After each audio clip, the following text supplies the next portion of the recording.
أسعد الله صباحكم بالخير واليمن والبركات. صباحكم معطر بذكر الله، وبذكر الله تطمئن القلوب، وجمعة مباركة علينا وعليكم بالخير واليمن والبركات. يا رب يطلع علينا فجر جديد.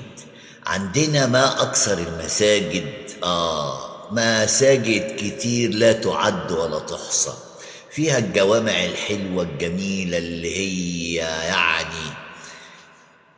بترد الروح، وفيها الزوايا الصغيرة اللي هي تحت السلالم، المفروض ما نصليش فيها، انما يلا خير يعني.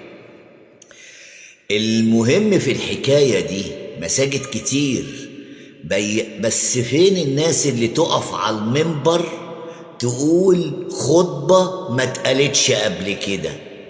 تقول خطبة تنور عقول البشر، تقول خطبة تعلم فيها الناس ازاي يبقوا مؤمنين، ازاي يبقوا مؤمنين يا بشر، ازاي يحبوا رب العالمين يا ناس. نفسي وأمنية حياتي قبل ما أموت أسمع خطبة تعلم الناس طريق الإيمان، أسمع خطبة تعلم الناس حب الرحمن.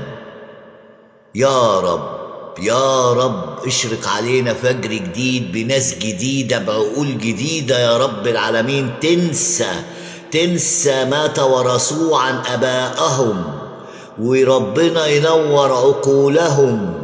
يا رب يجعلنا مؤمنين، يا رب حببنا فيك إلى يوم الدين. تحياتي واحترامي وتقديري لكل المؤمنين في مشارق الأرض ومغاربها.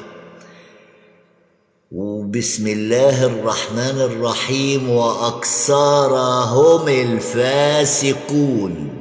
احنا عايزين يبقى أكثرنا المؤمنون مش الفاسقون. تحياتي لكل